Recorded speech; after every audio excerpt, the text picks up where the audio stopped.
for the people that go through the P90 program, is there a time that you say it's okay? Let's say you're at a, event once a year and you have one drink, not to bash yourself with guilt.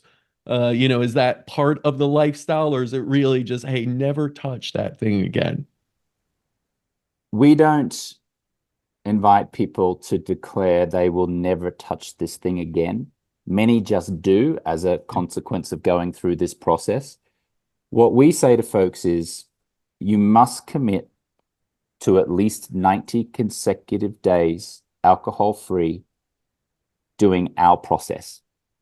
And then at the end of the 90 days, you will be free to choose. It's not up to me to say, never drink again, do moderation, only drink on weekends. The person who's going through the process, it's up to them. Now, what I can tell you anecdotally is that almost everyone who attempts our process gets to at least 90 consecutive days alcohol-free. Most of the people who get there choose to remain alcohol-free because they just love it. They just go, wow, I am loving the energy, the great sleep, the better skin. Just a warning, you do get better looking when you go alcohol-free. They just choose to remain alcohol-free. Now, Right. some, candidly, have told us over the years that they have returned to drinking, but they've returned to a modest amount of consumption compared to before they joined our program, which led them to our program in the first place. Right. And then, again, candidly, there are a few, like rarely, but there are a few who return to the same level of drinking and then they come back to us and say, can I go through it again? And then we do. Mhm. So that seems to be what happens. That's like a good kind of gist or feel of what happens. We never say, never drink again. But I'll tell you what the clients say. The clients tell us that moderation is a myth. Mhm. Moderation is a myth.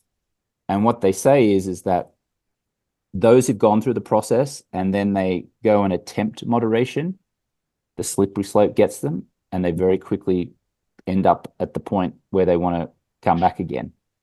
Now, again, everyone's different. People have got different reasons, different genetic makeups, different appetites, different thirsts, different things.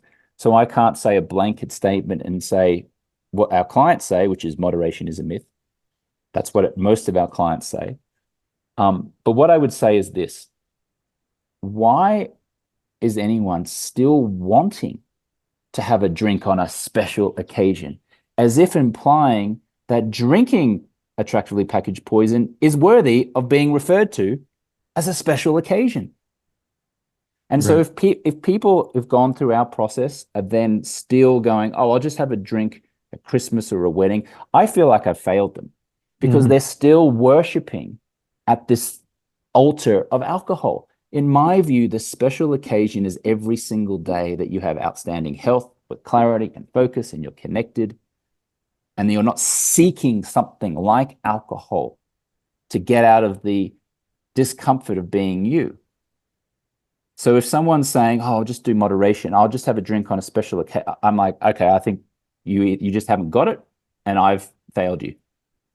Because again, I know I'm repeating myself, but I think it's worthy of repeating. Yes.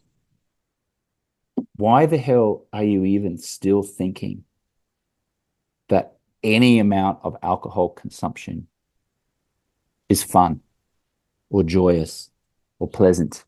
Do you really enjoy the taste of it that much? Yeah. No, no, you don't. It's just cultural conditioning and the way you've grown up. You've just always associated drinking alcohol with someone having a smile on their face, or Right. champagne with celebration, or red wine with romance. Let me tell you, I haven't drunk since 2010. I've celebrated a bunch of times and I haven't needed champagne. And I've had romantic evenings with my lovely partner, Laura, and we haven't needed wine to create the romance. And I've Yes. gone and hung out and watched the Super Bowl and the NFL playoffs and the basketball with my mates in a bar where a lot of them are drinking Bud Lights and Coors or whatever, and I'm drinking soda water, ice, and a piece of lime. None of them would ever accuse me of being dull. And I have a wonderful, fabulous time. So just gives you a few little anecdotal things there.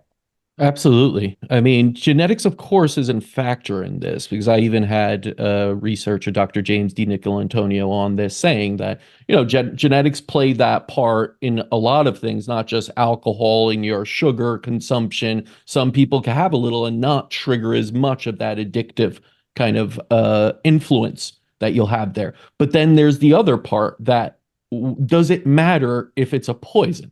If you're literally saying, "Hey, I'm not that addicted to like this poison, this rat poison here, so it's not that bad," it's still a poison, right? It's still at the end of the day. And that's where I feel people need to come to the realization that it is incredibly toxic. It is a toxin, and we already have so much.